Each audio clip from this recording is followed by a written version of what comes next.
Hello? Yo! Can you hear me fine? Yeah. Hit us up with your name, the shit you do, and your pronouns. Give us the goddamn... Give us the news. Okay, hi, I'm Zoe Baker. I'm transgender, pronouns she, her. I'm a YouTuber. I have recently submitted a PhD on the revolutionary strategy of anarchism in Europe and the United States between 1868 to 1939. Wait, what's your major? If you can get away with submitting a thesis on that. I did a degree in philosophy at Cambridge, and then I moved on to doing my PhD in basically history and politics. Jesus, okay. So I'm an expert in dead white men with beards and what they thought about various things, and that's about it. Like with a PhD, you know a huge amount about a really narrow topic and nothing about anything else, because I literally haven't read anything else for like 4 years. I've just been like living in the 19th century. Gotcha. Well, then I appreciate the fact that you know how to use Discord, I guess. Well, I'm also a PC gamer, the most oppressed class. So okay. I have many skills. So if I remember correctly, I've been aware of you for a while. You weren't following me on Twitter. Generally, if a person's not following me on Twitter, I assume it's because they dislike me, and generally that tends to be the case. But I saw the other day that you called me a, quote, fucking R-slur. You used an ableist slur against me, and then you said, this guy doesn't know shit about anarchism. So I was wondering if you could sound like me. I was wondering if you could clarify this incredibly heated language that you've used to describe me and my positions. Well, so I'm much more polite than that. I've merely said I think you're wrong. But so I don't follow anyone on Twitter, so that's why I'm not following you or anyone else. Gotcha. My ego has been assuaged. I was kidding, chat, by the way. That was a joke.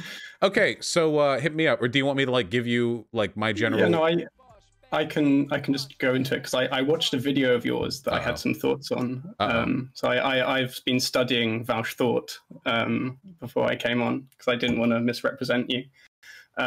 So I've noticed on Twitter you call yourself a libertarian socialist. And then I saw your video on how to build socialism.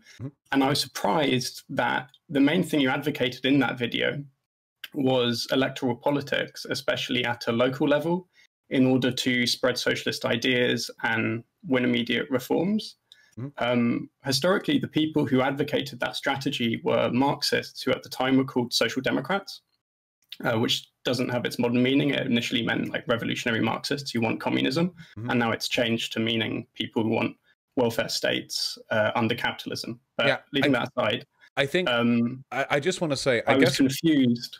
One of my main frustrations, first of all, I don't think these things are mutually exclusive. Participating in electoral politics doesn't disclude one from participating in direct action or vice versa. So I feel like a lot of people, I don't know, they get really antagonistic about the idea of doing both. But my issue here, I think, is that I feel like a lot of lefties, especially lefties online, really, really understate the extent to which participation in electoral politics can be used as a vehicle to radicalize other people. Now, I'm not one of those losers who thinks that we're just going to vote in socialism. I don't think that's ever going to happen. But if you take a look at the 2016 election, you know, with Bernie Sanders or what have you, and I noticed this because I live here, the discourse, the perspective on leftism, the willingness to challenge institutional power massively increased as soon as Bernie Sanders, who was before just the independent senator, gave words to these ideas. And I think that's a more credible avenue for advancement than the idea that, like, a highly decentralized and sort of, well, I guess almost anarchic approach to radicalizing individuals ever could. Now, I think both should be done, but like a lot of people, they just seem to like, they hate the idea of participating in electoralism. It's very strange to me. Okay, so what I wanted to say was, so first of all, I agree that they're not mutually exclusive, and historically, Marxists, who were called Social Democrats, did advocate both.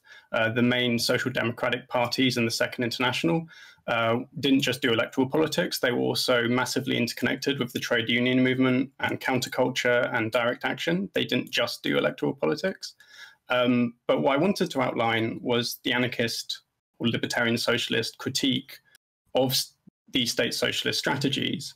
And my goal isn't to, as it were, kind of totally own you with all the facts and the logic in a Ben Shapiro manner, but more just give the reasons for why anarchists rejected these strategies, and hopefully give you and your audience something to think about, even if you disagree. I think it's really important that we look at the best arguments and think about things seriously, rather than going after the weakest ones.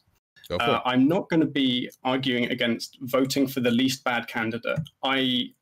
Historically, anarchists did reject voting for reasons that I'm not going to go into. But I think in current circumstances, I absolutely would have voted for Biden to get Trump out. I think we should vote for the candidate that we want to overthrow, not because we think they're going to make society a better place, but I would rather fight I'd rather fight Biden than fight Trump. So I think we agree on that. But what I wanted to talk about was electoral politics as a means to achieve a stateless classless society in the long term, as one of the means we use, as opposed to the sole means. I'm not aware of any historic socialist which advocated it as a sole means. It was always alongside other strategies. And so the anarchist argument was as follows, which is that, so to understand you at first have to understand what's called the unity of means and ends. And this is like a core anarchist principle. So I'm going to quickly read out a very short quote by one of my favorite dead guys with beards called Malatesta, who's an Italian anarchist. And he says the following: "It is not enough to desire something. If one really wants it, adequate means must be used to secure it. And these means are not arbitrary, but instead cannot be but conditioned by the ends we aspire to and by the circumstances in which the struggle takes place. For if we ignore the choice of means, we would achieve other ends, possibly diametrically opposed to those we aspire to. And this would be the obvious and inevitable consequence of our choice of means. Whoever sets out on the high road and takes a wrong turning does not go where he intends to go, but where the road leads him." So what is this saying? What it's saying is that the goals you have will determine the ends. Sorry, the goals you have will determine the means you use, because you can use means which, irrespective of your intentions, lead to the totally different thing than what you initially intended. So, for example, I could want to achieve a stateless classless society, but then use the exact same means as fascists, and instead of creating a communist society, I end up creating like a totalitarian dictatorship where me and my friends are in charge, even though that's not what I set out to do.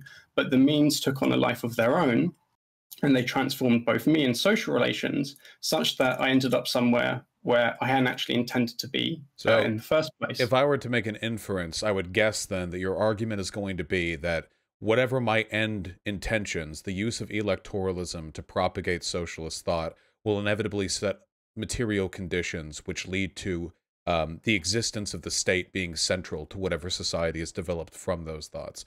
That my radicalization will invariably, be central or be organized around the state apparatus. That would be one component, but it's a bit more complicated than that. So I don't have a doctorate, so you're going to have to grind it down for me a little bit. No, please continue. I'm trying to be as clear as possible. So to understand this, we have to understand how anarchists think about social change, and this is actually how Marxists also think historically. So they think that human beings have capacities, which are your ability to do things. You have drives, which are like your motivations, and these can be conscious or unconscious. And you have your consciousness, by which they mean just like how you experience and think about the world. And they thought that when you engage in actions, you simultaneously change yourself, you develop new capacities, new drives, new consciousness, and you change social relations. So, for example, workers go on strike. They, in so doing, develop capacities. Like now they know how to organize in a trade union. They acquire new drives. They want to stand up to their boss, and they change their consciousness. They now think that trade unions are a really good thing when before they didn't. And they've also created new social relations amongst themselves within the trade union that they formed. And this is called the theory of praxis, which Marx, also believes in. So they then applied this to everything, including state socialist strategies. They thought, well, if what kinds of activity we're engaging in will transform individuals and social structures, depending on the kinds of activity it is, right? So like, if you're engaging in the activity of being a Twitch streamer, that's going to develop you in a way that's very different from if you're spending all your time like reading fiction or teaching yourself how to draw. And likewise, if a social movement is devoting all its resources and energy to, say, trade unions that engage in direct action, that's going to develop people in social relations in a different direction to if you're doing, say, trade unions plus electoral politics. So anarchists made two main predictions about, well, they made three main predictions, but I'm going to focus on two that I think are most relevant to electoral politics. So he made two main predictions about what would happen to the first Marxist parties which were established in parallel to them during the late 1870s, early 1880s. So the two predictions they made were as follows. Firstly, state socialists were wrong to think that they would enter the existing capitalist state, transform it from within, and use it as a tool to build towards socialism. Instead, what would happen is that the capitalist state, which is a hierarchical institution that perpetuates the power of the economic and political ruling classes, would transform them. They would be gradually corrupted by power, and they would come to be concerned with expanding and maintaining it rather than working towards a stateless classless society. And anarchists didn't think this would happen because socialist politicians would be transformed into evil caricatures. Like, I think Bernie Sanders cares about people, he has good intentions. I think the same is true of Corbyn, and the same is true of a huge number of historic socialist politicians. What anarchists thought would happen is that socialist politicians, given the right situation, would do awful things to preserve and expand their own power, whilst thinking that they were doing it to advance the cause of socialism. And that's because they've come to view themselves and their power as indispensable to the achievement of moving towards socialism. That's basically Lenin's entire history, isn't it? Yeah, that is what happened to Lenin, it's what happened to Stalin, it's what happened to the Bolsheviks. And that prediction, I think, came true. And I've got some good examples. But the second prediction they made very quickly is that it's not just that socialist politicians would in general be corrupted and come to be concerned with perpetuating and expanding their own power rather than abolishing it in favor of a classless, stateless society. They also thought that what would happen is that you have these Marxist parties which are beginning with these programs which are explicitly advocating the abolition of capitalism. They're explicitly advocating the free association of free producers, which is one of the historic terms for socialism. So they're extremely radical. They're advocating gender equality. They're opposed to racism. Generally not so good on gays, unfortunately, but they do tend to generally advocate women's emancipation and are against racism. They're in favor of internationalism. So they are unbelievably super radical and progressive for the late 19th century. And what anarchists thought would happen is that in order to win elections at both a local and a national level, they're going to need to secure as many votes as possible by appealing to as many people as possible. And keep in mind, this is before universal suffrage exists, so there's like a smaller number of people who can vote. But they're going to have to appeal to non-socialists who would otherwise vote for Republican or liberal political parties. And the need to appeal to as many voters as possible would force socialist politicians to reduce their political program to very minor reforms to capitalist society. So these Marxist parties would then have to form political alliances with bourgeois political parties like the Republican or Democratic Party of their time in order to form coalition governments or successfully pass reform laws in Parliament. And then these alliances and all the compromises they're having to make would make them, over time, dilute their political program more and more until they're calling themselves socialists, but their actual politics are just about reforms within capitalist society, even though they began wanting much more radical transformations. Mm-hmm. And both of these predictions came true. I have mixed opinions on this. Well, I've got some good examples. So in France, you have socialist politicians who enter into the capitalist state. And these are people who'd initially advocated the general strike. So there's a guy called Aristide Briand, whose name I always can never say. But in 1910, he becomes Minister of the Interior. And he then smashes a French railway strike by arresting the strike committee and conscripting the railway workers into the army, which means that if they don't obey and end the strike, they'll be subject to martial law and then could be punished by execution for disobeying orders. Pretty sneaky. And they're established with a number of different socialist politicians in various countries, but the really big example of how electoral politics negatively affected these Marxist parties full of, genuine committed socialists who wanted good things is the German Social Democratic Party. So this was the largest Marxist party in the world. It received millions of votes in elections. It won a large number of seats in the German parliament. It makes, Bernie Sanders or Corbyn look extremely unsuccessful in comparison to what they were doing, while being much more radical and much further to the left. And we know how this story ends, at least for a couple of the participants. So spoiler warning if you haven't about this. So over time, they become increasingly reformist, and genuine revolutionaries within the party had less and less influence. And what this culminates in is that the majority of the politicians who'd been elected into the German parliament vote for war credits in 1914 and thereby enable Germany to enter World War I, even though prior to this, the party had been committed to anti-imperialism and opposition to war, and claimed that they would oppose any war were it to happen. And a few years later, in 1918, the new leader of the Social Democratic Party, he becomes Chancellor of Germany. And just as anarchist theory had predicted would occur, he proceeded to be concerned with maintaining and expanding his own power, whilst thinking he was doing this to advance the cause of workers. And this was achieved through crushing the socialist German Revolution, through far-right militias, and the murder of genuine revolutionaries who had been members of the Social Democratic Party, so most famously Rosa Luxemburg and Karl Liebknecht. Yes. And then we fast forward to today, and what was the largest Marxist party in the world, which was the model for Marxists internationally in the 19th century, in the early 20th century. Like all the Bolsheviks in Russia were German social democratic fanboys. They loved Kautsky, who was the main intellectual of German social democracy.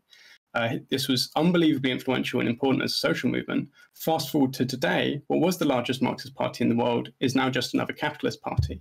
So both the main two anarchist predictions, which is that socialist politicians wouldn't change the capitalist state, it would change them. They would become concerned with reproducing and expanding their power. That prediction came true with huge costs to social movements and bloody state repression. And the second prediction was that over time, these radical Marxist parties would, due to the inherent nature of electoral politics, become less and less radical over time and end up cease to be socialist and just become another capitalist party. That also came true. There's a reason why today, when we talk about social democrats, we don't mean revolutionary communists and Marxists like we did in the 19th century. And that's because of the history of Marxist social movements themselves, where these parties over time became unradical and became capitalist. Now, may I interject? Yes, you can go. I've explained. I hope that was clear. So I understand the premises, and I agree with them, I think. My issue, though, is that you can never finish a calculation until you understand both sides of the equation. And I'm interested in, well, a couple of things. Some key points that I'm thinking of right now. First of all, even if the participation of socialists in the electoral politics, even if that does lead necessarily to the watering down of their platform, it could be conceivable that their participation in electoral politics nonetheless served as a bulwark against fascism or against the conservative movement of their countries. For example, I know that in many of the Scandinavian countries, while it may then be true that the socialists of the early 20th centuries formed parties which are now considered social democrat parties, the country is much better for them, and they also serve as a handy means of radicalization, at the very least, against social austerity and, in some cases, against fascism. Obviously, that didn't turn out very well in Germany, because Germany ended up going fascist anyway, but that got, got complicated, and many people were at fault for that. Additionally, I wonder about the alternative program. See, for me, one of the big issues I have, this is something Marx said, the workers cannot seize the state, ready means.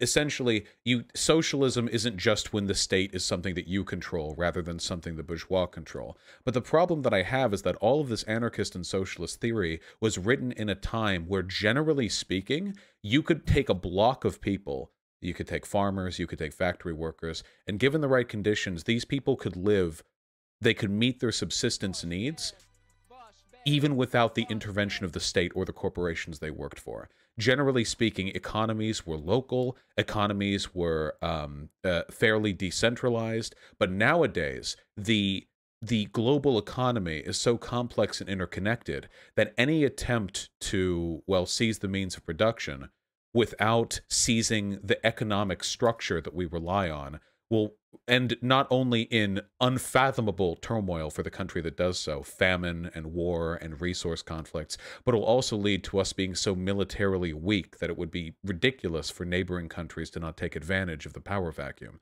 So I guess my ultimate concern here is that I feel like we're kind of off on the wrong foot to begin with.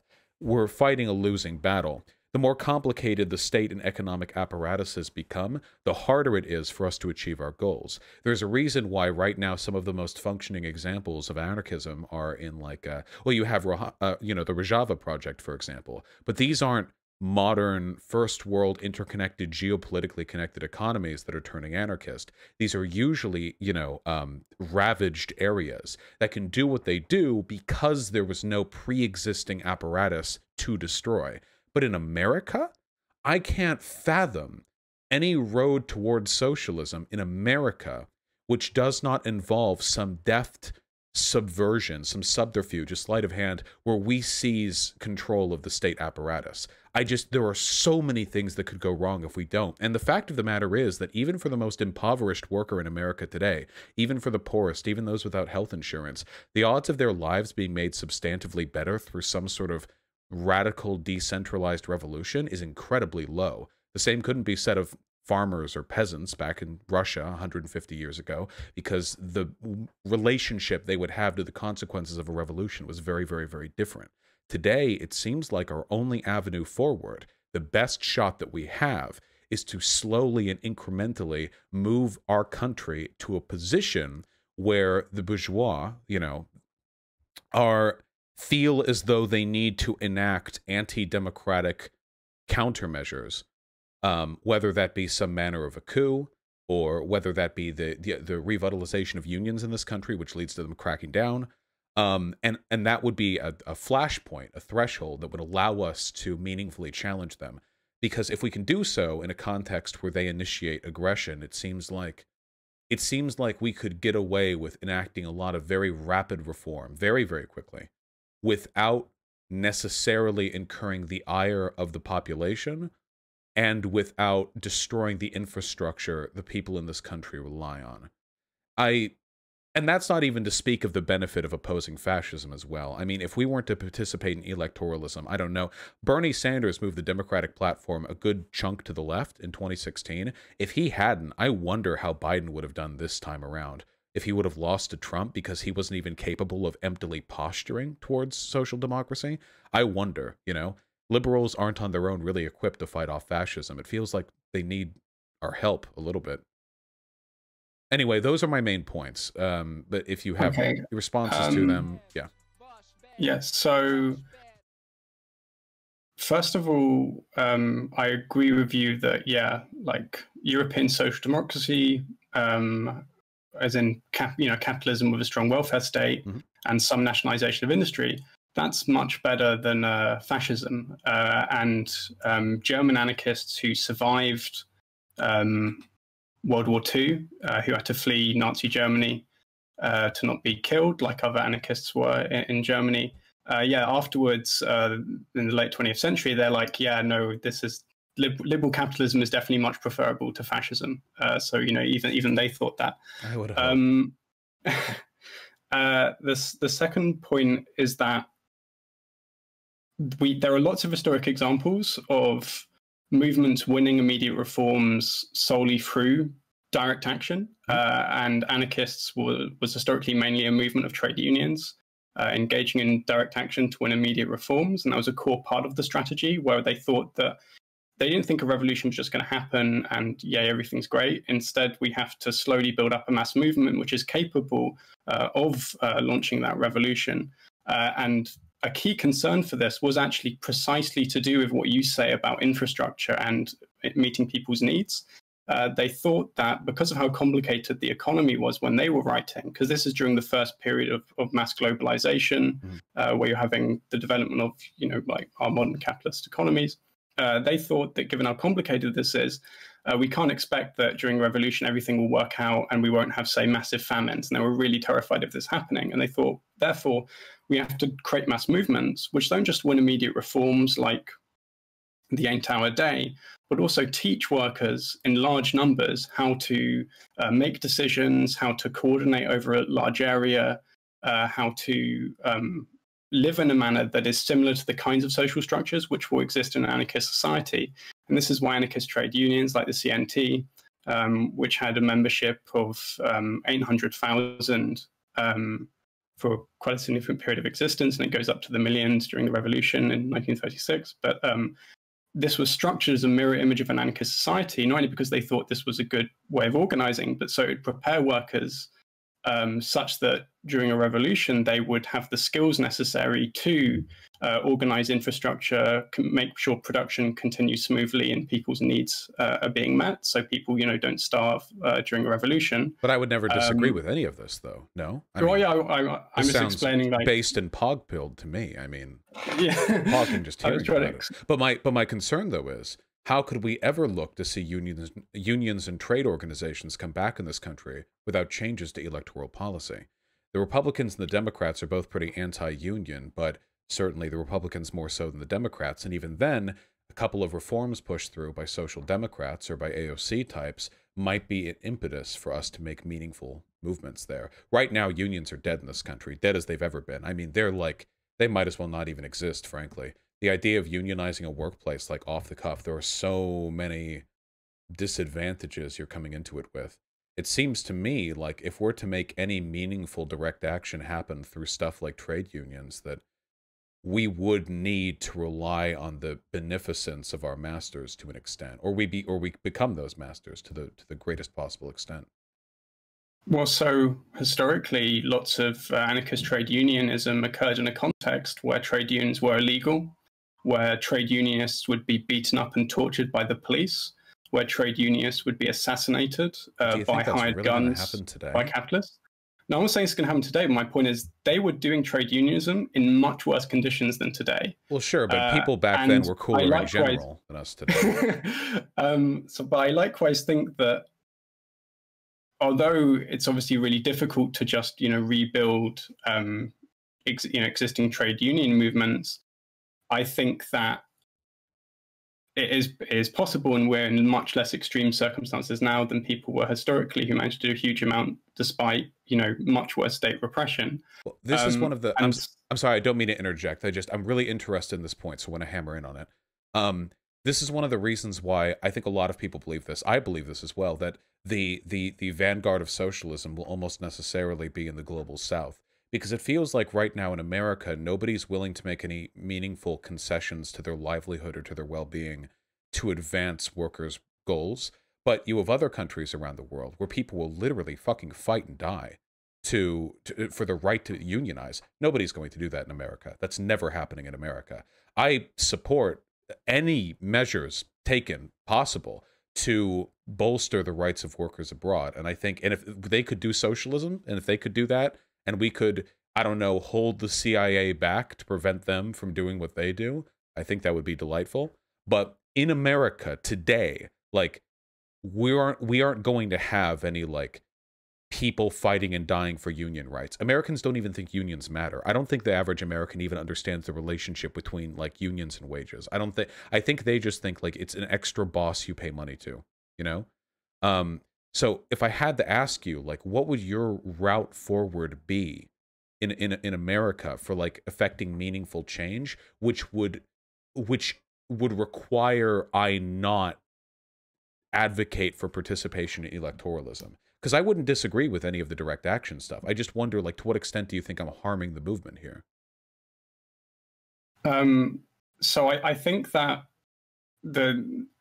first point is that there's loads of people in our society who are all doing loads of different things that result in the direction in which it goes in, right? There's multiple different social forces, and irrespective of what I, as a socialist or other anarchists say or do, there are going to be loads of other people who, irrespective of what we say, are going to be doing, say, electoral politics. They're going to be trying to push things in that direction. That's going to occur independently of what I'm doing as a socialist. So I think the question is, what should committed socialists do as a way to intervene within this ongoing social process that is occurring? Mm-hmm. And I think that historically, loads of the main wins which have been won through direct action didn't actually occur within formal, like, organizations. It occurred through mass disruption and social movements that emerged in response to ongoing crises or issues that people were facing. Where we've seen this, say, with the protests in America against police brutality, things get so extreme that an increasingly large number of people decide to take action in order to try and change the conditions under which they're living. Mm-hmm. And so I don't think, say, like trying to build an exact mirror image of the CNT in 21st century America is necessarily going to be like a viable immediate strategy. But that can only do anything if the leaders make those concessions, right? Well, yes, like for example, when the CNT organized the massive general strike in 1919, which resulted in them being the first country in Europe to have the 8-hour day, and that was imposed on the ruling class through pressure from below. And that's why I think we should win immediate reforms in a way that builds the power of the working class, enables them to take direct action and transform their lives themselves, rather than learning to hope a politician is going to make things better for them. Well, of course, but that's with a general strike. We can't do a general strike in America right now. We're not even close to being able to do that. The degree of worker organization and class solidarity necessary to coordinate that many people to strike, we're not even close to being capable of that. Right now, all we can do is protest, but protests don't do shit unless the president or whoever is willing to make concessions. BLM hasn't really achieved anything. And a lot of that, well, let's be real. If Biden was president, or if Hillary was president, it's not like it would have done much that way either. But protests, even historic protests, BLM, tens of millions of people participated in it. Like, we don't get much from that. But that's the limit of what America can do right now. Strikes. Now, if we could do proper general strikes, if we could have people hammering out the railways, if we could have people blocking trucks, if we could have people, not going to Costco to work, then we could get pretty much anything we wanted. We're basically the economic center of the world next to China, but we can't do that. And we can't do that because we don't even have the necessary preconditions to form any kind of worker solidarity, Xana, but I think in order to engage those preconditions, the thing that should be focused on is trying to organize what direct action you can and radicalize increasing large numbers of people through that who become mobilized and participate in things. France, for example, has a much more, how to put it, vibrant culture of rioting and protesting than, for example, in the UK, where the left is overwhelmingly focused on entryism into the Labour Party, which consistently fails. And I feel that obviously it's the case that protests often don't really change a huge much, because the ruling class can just go, well, we're going to ignore you. And if you get a bit too excited, we're going to repress you. And that's usually the standard response. Yeah. But when there comes a point where disruption is so huge, they are then forced to give in to concessions. And given that mass disruption is how to achieve things, I think that the focus should be on trying to build towards that mass disruption. And I don't think electoral politics will move things in that direction, where you can begin to have large mass working class mobilizations taking direct action. I think it will instead tend to result in people focusing on, say, trying to make the Democratic Party slightly less extremely right-wing than it is. But if the Democratic Party is able to pass some policies that make it easier to unionize, or maybe protections to protesters. I mean, like Attorney General Barr was looking at sedition charges to BLM protesters. In an environment like that, we can't do anything. But the Democratic Party is weaker. It's weaker in the sense that it's not as willing to meaningfully oppose worker action. It still is, but not to the same extent. And it's also not as voraciously anti-union. If you work to get enough of them Justice Dems in power, just enough of them to move things around, a little bit of influence, you could conceivably get some reforms passed to unions, or even advocacy for the necessity of unions. I mean, I think that would be I think the kinds incalculably helpful. I think, so, not all unions are created equal. I think historically the kinds of unions that big political parties such as the Democratic Party tend to back are bureaucratic top-down ones that are the mediator between capital and labor. They don't actually push class struggle forward. They, in fact, actively try to prevent workers from engaging in militant direct action.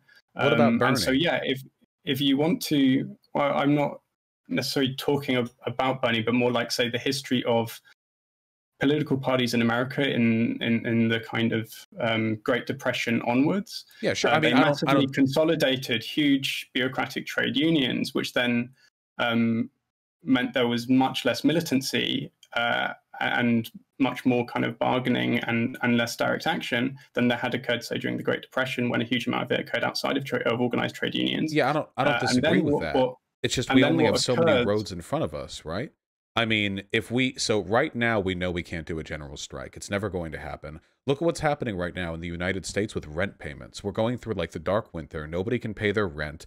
The government is directly responsible. We haven't seen no Molotovs thrown. It's ridiculous. France would be on fire right now in the same, you know, position. But here in America, like, we need something. Do you really think it's so harmful to try to promote the political advocacy of candidates who are more likely to support unions? I mean, Bernie Sanders, he didn't become president, so he didn't pass any union reform or anything like that, but he definitely got people more on board with the idea of worker solidarity. I feel like we have a long, long mountain to climb, but getting at least a little bit of a concession from the federal government is a necessary prerequisite, because right now we can't general strike. It can't happen in this country. So we have to move towards something that allows us to do that. And even if that means I have to be cringe and care about like AOC or whatever, I feel like that's very preferable to just like waiting around and hoping that in a century of constantly declining union membership that just something's going to up and randomly change, right? So, you know, if I lived, say, where Bernie Sanders did, I would vote for him just because I'd rather he have a position of illegitimate authority within a brutal capitalist state than another person. But what I think is that if you want to, if you have so it is the case that electoral politics can achieve certain reforms, although it tends to be the case that when they're not connected with large mass movements that engage in direct action, they don't. When they're in power, they basically don't keep all their promises. And Syriza, for example, was, you know, a radical party. Loads of Marxists were involved in it. They are elected and then they betray all their campaign promises. So just because they get elected and there's a huge amount of resources and energy that goes into that election doesn't necessarily mean they'll then actually implement the things they've promised. And I just feel like all the energy and money that goes into something as large as a presidential election or local elections would be better spent on creating small-scale local organizing and direct action that tries to improve people's lives you know, immediately, rather than as like a kind of long-term thing in whatever way we can, but does so in a way that builds the seeds which can then grow into what becomes this much more large-scale direct action social movement that can do the kinds of concessions that we both want and care about. What seeds are you planting? Well, so for example, if you look at the different direct action protests that's been done by indigenous people against the pipelines, or if you look at, say, the Quebec, or if you look at, well, often social movements lose, right, because they say brutally murdered, but you still should try. Or you look at, say, the Quebec student strike, where I want to win, though. Organized. You say that a lot of energy. Overwhelmingly, social movements lose of all kinds. Right, they get murdered if they become too successful. But I'm looking for a winning strategy here. So what you're describing right now, this like decentralized process of like direct action and stuff, like, come on, this isn't going to lead to a general strike. Like, I don't disagree with doing it. It's good to do it, and we should do it. And the pipeline protests were good, and they should have been done. But you talk about a lot of money and energy going towards a big election. That money and energy mostly comes from liberals. The way you made that argument, you made it sound like it costs $100 million to try to get a president elected. What if we put that all towards decentralized movements? The only reason they were able to win that $100 million or to raise that much is because it came from liberals who wouldn't be donating money to like local direct action efforts. So I really feel like from the left's perspective, the amount of energy and money that gets put into the electoral political process is relatively minor. And in the meantime, you talk about like direct action that helps people. I can tell you how many people were helped here in Seattle, or how many people have been helped in New York by socialists. Like, I'm forgetting the name of the socialist that's in the Seattle City Council because I'm a bad person, but she's been real good. AOC, the work they do does affect people's lives directly. The work, oh yeah, Kashama Sawan, thank you. The good that you do as a SOCDEM politician in this far-right country, even if you make one minor change to some other bill or policy that was going to pass, dwarfs any amount of direct action that you could possibly do with the same amount of investment. I mean, Bernie Sanders running probably radicalized millions of people, at the very least, to being amicable to social democracy. Medicare for All is now widely supported by a large number of people in the U.S., specifically because of him running. Like, these are wins you cannot get through decentralized action. The larger and more powerful our country gets, the more, unfortunately, we have to rely on utilizing the systems laid before us by the bourgeois. And, I mean, I'm not asking for, like, us to throw all of our weight behind presidential candidates. I don't believe that. Bernie Sanders didn't believe that either. He said, you know, it's not me, it's all of us. And I agree with that sentiment. But I feel like, I mean, for the amount of effort it takes, for the investment you put in, the potential for incremental reform to things like unions, which facilitate greater work down the line, and the potential to radicalize people using the soapbox of the electoral platform, these things are invaluable. And we know they work because fascists have been successfully using them for a really long time. They don't need collective organization the same way we do because fascism is inherently autocratic. But the extent to which the prominence of Republican politicians in media has led to the growth of fascism in this country is overwhelming. I mean, these people have a voice, you know? I don't know. I just don't see another route forward. I mean, you say put money and time towards local decentralized organizations. Feeding the homeless is great and all. I just don't know if that can be the bedrock for a socialist revolution in America. Well, so I think so. And a good example I was thinking of is the Quebec student strike, where tuition fees were imposed, and there were politicians who made various promises who were elected who then didn't actually do those promises, that they would get rid of it. And what massively changed things was mass mobilization by students with support from people in the area who weren't students. They were regular protests against the police, fighting the police. There was huge amounts of disruption and direct action that occurred. And they had a really long-term plan of like gradually escalating things. They didn't begin with huge protests fighting the police, but they kind of built up to it over time once they'd won the sympathy of more and more people. And that was like a really important victory in a way that, again, I think like builds the power of people to of workers to change their lives. Yeah, well, and Bernie Sanders ran and single-handedly pushed the entire discourse for the United States of America leftward. Like, even Republicans were sympathetic to some of the claims that he was making. For every symbolic victory you can point to from like decentralized worker protests or whatever, I can point to like much more empirically demonstrable benefits that we've gotten just in the past 4 years from people like the Justice Dems, just from people radicalized. We're fighting for hearts and minds, aren't we? I mean, it doesn't really matter where that voice comes from, but I'd rather use the biggest megaphone. So I think it really depends, I think, on what your goal is, because it's like, for me, it's like I have a long-term goal of overthrowing capitalism, the state, and achieving a status class society. Mm-hmm. Now, if you just want to achieve European social democracy in the United States, but I want you, which is a perfectly reasonable goal, then yeah, I would absolutely think that one of the best means to do that is through Bernie and AOC and that kind of approach to social change. What I'm advocating for would lead to what you want too, though, right? We need methods of building class solidarity in this country. It's a stepping stone. I don't think we can just up and jump to a stateless, classless society, but like... Well, no one does. Yeah, just... So I think that if you're committed to that long-term goal, and then and if you look at what the kinds of ideas that Bernie and AOC are spreading, they've both said in a number of interviews, that capitalism is compatible with socialism.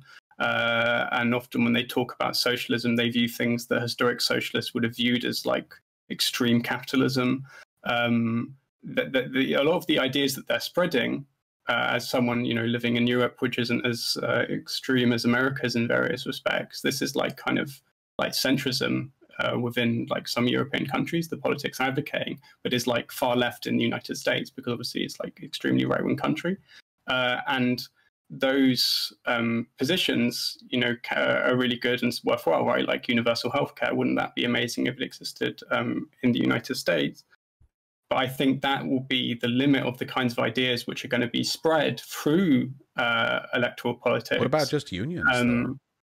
Well, again, like not all unions are created equal, right? Like I don't see them massively backing, you know, anarcho-syndicalist trade union movements that are explicitly committed to overthrowing the state. But the kinds of unions they're going to be in favor of are the ones that tend to be a halt to that kind of working class struggle and end up reproducing capitalism, which is what's happened historically. I'm only looking for that stepping stone. I'm only looking to use electoral politics as a soapbox, as a way of getting just a couple of minor concessions that could be useful to worker organization. I'm not looking to electoralism to give us all briefs on anarcho-syndicalism, from like a, you know, FCC broadcasts in between each program. I'm just looking for these minor bits. Like right now, we know for a fact that the material conditions in this country are not ones which will ferment revolution. Which will not happen.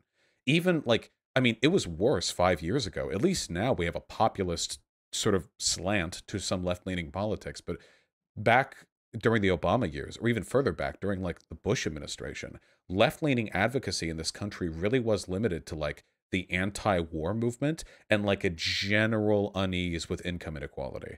Nowadays, there are people who talk about collective organization, and some of these people, a lot of these people, were big Obama stands just 5 or 6 years ago. And that movement to the left is purely, or at least in large part, a product of the fact that voice has been given to these radical ideas. In America, universal healthcare is absolutely a radical idea by people like Bernie Sanders or AOC, or even Yang, honestly. And I think these things are useful. Even if these socialists who enter the government, I do think Bernie's a socialist. I do think he's mask on right now. Even hiding his power level. Right, exactly. I absolutely believe that. But even if this means that he has to tone down what he says, or inevitably down the line his messaging becomes more diluted and he just turns into kind of a sock puppet, yeah.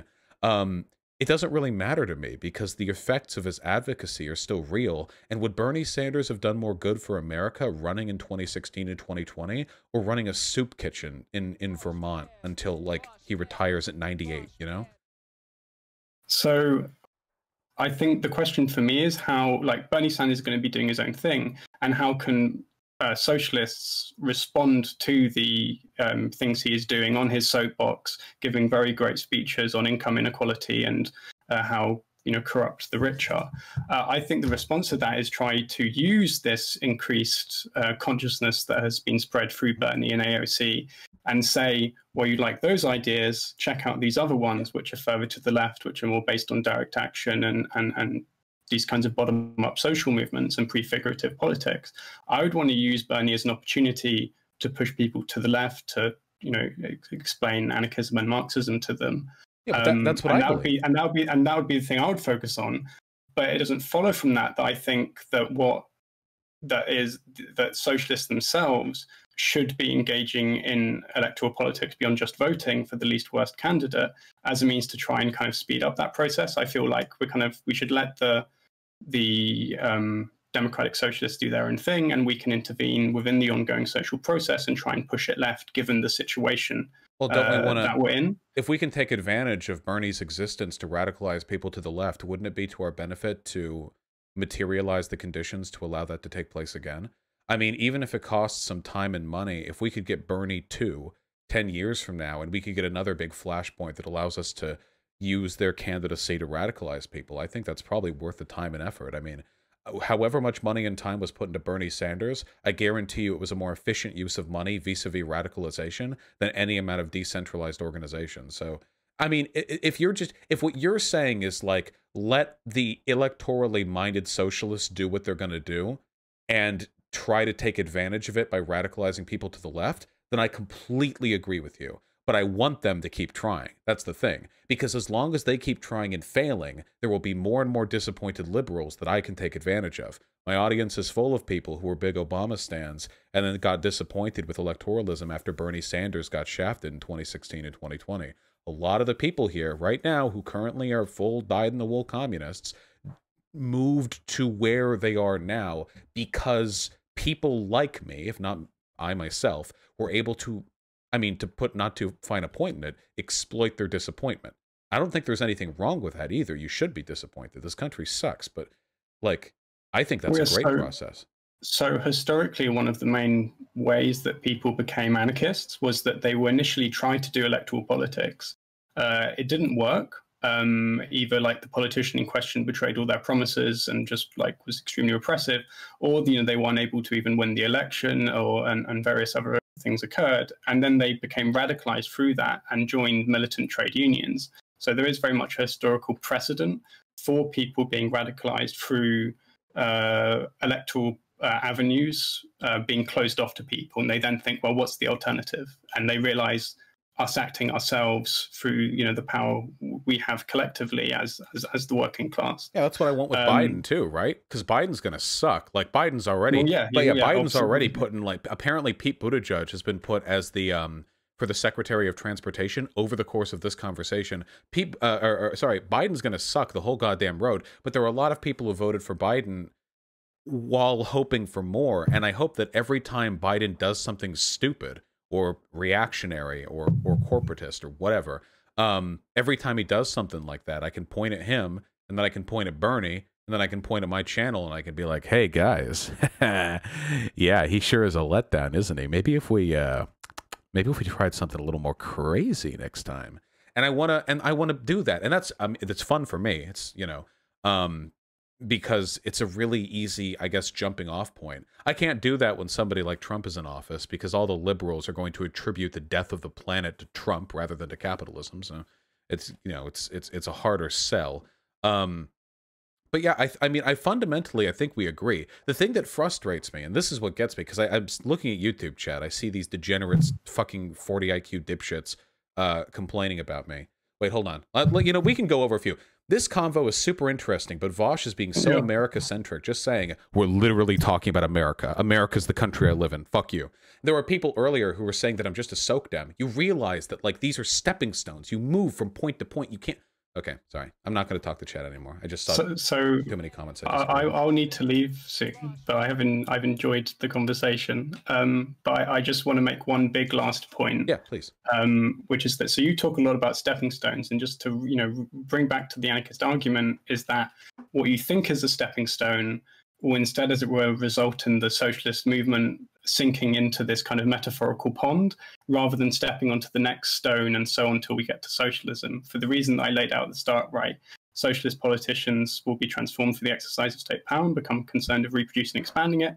And two, over time, they'll become, not concerned with revolutionary politics and become increasingly reformist till they just want welfare state capitalism. And we're even beginning at a point where, a lot of these parties they're not even starting out as really radical and then becoming just advocating welfare states under capitalism.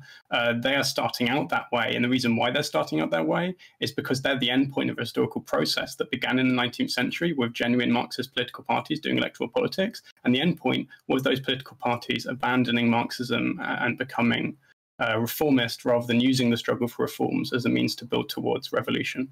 Then let us not place our hope in these parties, but rather use them and the electoral process in general as a factory for misery and disappointment, so we can best exploit people's concerns for their elected politicians and move them over to the left. No?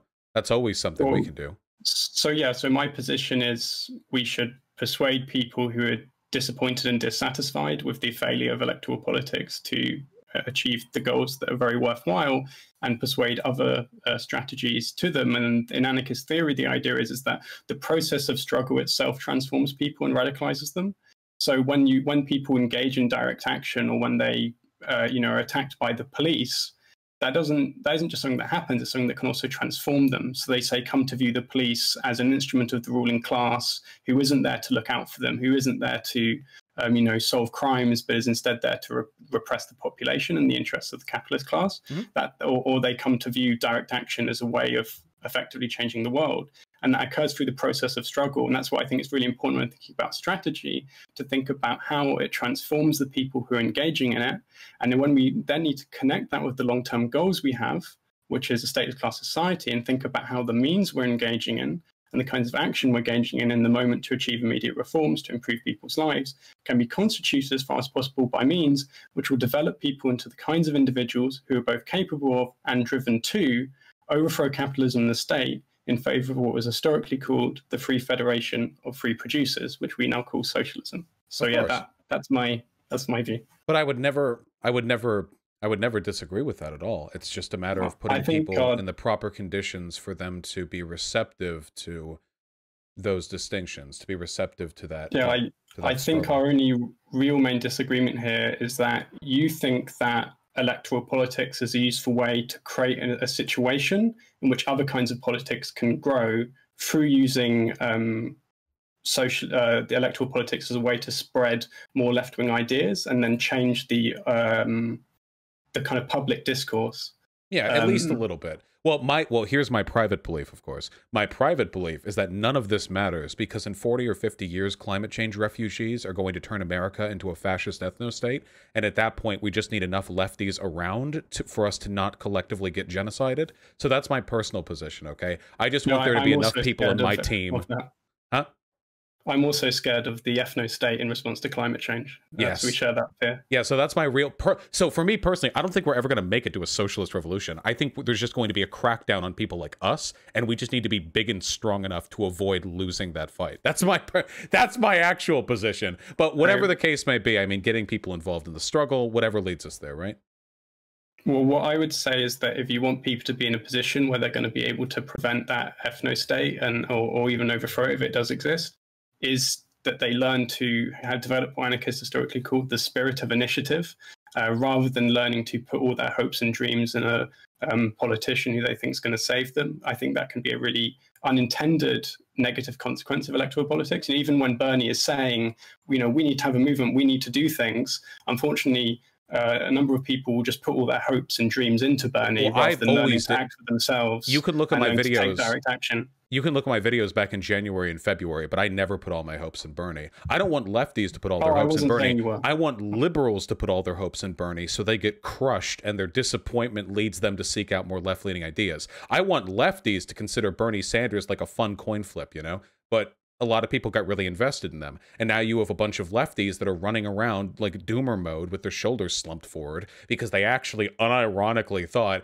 that Bernie Sanders was like the fucking advent of socialism in the United States. And now that it hasn't happened, they're crushed, you know? If that's what you're fighting against, then I agree with you completely because that kind of ennui is not something I want facilitated in my movement.